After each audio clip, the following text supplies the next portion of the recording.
Hello Libra, welcome to your reading. So this is for May 21st to May the 23rd.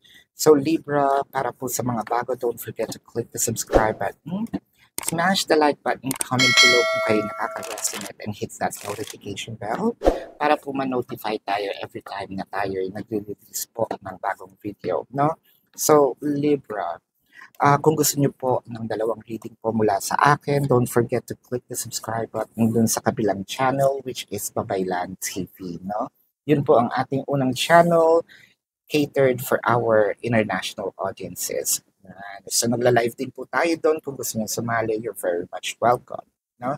Libra, kung wala po kayong time o hindi niyo na tsempohan ang live sessions dun sa kabilang channel, then pwede po kayong magtanong dito sa video na ito sa YouTube, sa comment section, as long as the question is answerable by yes or no, no, sasagutin po natin yan. Kung feeling nyo hindi kayo masasatisfy sa yes or no question, we have a link for you to click, no? At pwede nyo i-type doon ang question ninyo. Click the link sa description box. You will be routed to my page. Type in your questions and click submit. No, meron po tayo dong form for 1 question, 2 questions. We also have promos of 4+1. And if you also want to book a personal reading, meron din po yan sa comment section. Sa description box. So, Libra, no? This is a general reading. No, you may resonate with the entire reading, or you may resonate with some bits and pieces of the reading. Take what's only yours. Libra, ang nakikita ko dito sa nangyayari ngayon, no? Bakit parang nababagalan tayo, no, sa mga sitwasyon? Gusto nating medyo, sabihin natin, bilisan ang takbo ng mga pangyayari, no? I'm not sure what's with the sense of urgency na kailangang bilisan.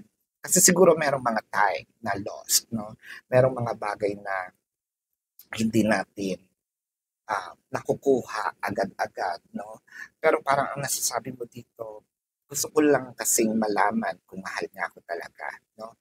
So, kumbaga meron tayong fino-force somehow, no, na gustong mangyari or gustong makita or gustong marinig. Pero so far, what I am seeing in here is you're not on the same pace, no? Na sinasabi natin o yung takbo ng relasyon. Yung isa, siguro ikaw yung nagmamadali o yung person mo ang nagmamadali, but it doesn't matter. Yung isa dito is, sabi niya, bagal-bagalan natin ng kaunti, no?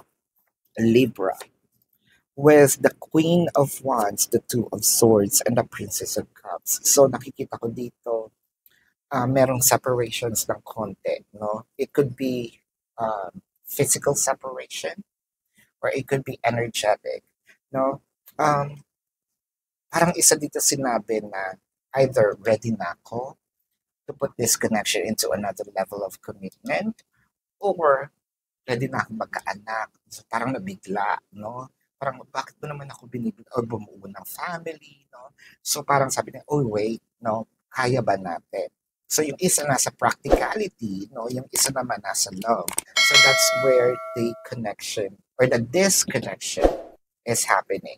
With the Four of Swords, sabi nito, no? Bagal-bagalan muna natin. Are you sure, no?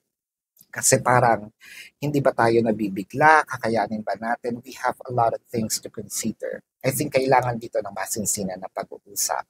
If hindi naman ito yung pagbuko ng family, no? Nakikita ko naman dito is yung parang mag-live-in na tayo, magsama na tayo, kausapin na natin ang magulang natin, no?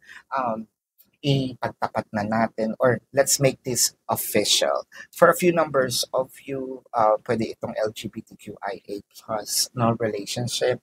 So sabi ng isa, no, let's keep this as yung secret muna, no?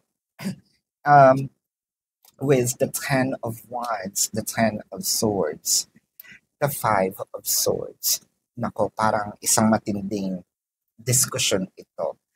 I feel like you're not really on the same boat, no? Iba ang path ng iisa ang destination, sabihin natin. pero magkaiba kayo ng bangkang um, sinasakyan. Yung isa mabilis, isa mabagal. I think because of this, I am seeing a long period of separation, long period of silence, kumbaga. Again, the physical separation, the person might be in a different city now, state, county, country, different continent, different barrio, different barangay. No? Ang hirap ngayon magkaroon ng communication.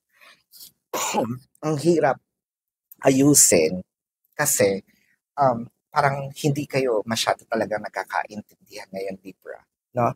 Libra, um, are you ready to have this silence? Kasi nakikita ko if hindi magbibigay ang isa sa inyo or hindi pakikinggan yung isa, I'm seeing you might gonna prolong the agony of waiting or being with the person again. No?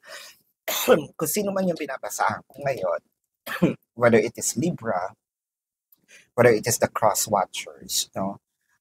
Or yung person mo na, yun nga, cross watchers na nanonood sa Libra reading, um, ikaw yung kinakausap ko, might as well compromise, no? Or probably talk this out. Get a win-win situation or win-win solution para hindi masyadong matagal, no? Itong separations ninyo. So this is really your reading for now. Let's check, no? Yung zodiac sign ng taong mahal mo. Well, I am seeing here Taurus, Sagittarius, Leo, no? Pisces. So yan ang iyong reading for now. So Libra, para po sa inyo na mga bago, don't forget to click the subscribe button. Smash the like button, comment below kung kayo nakaka-resonate and hit that notification bell. At kung gusto niyo po ng dalawang reading po sa akin, sa kabilang channel po, no? Meron din tayong reading doon. And if you also want to book a personal reading, there's also a link in the description box, no? Magtanong po kayo ng yes or no sa comment section. Sasagutin po natin yan.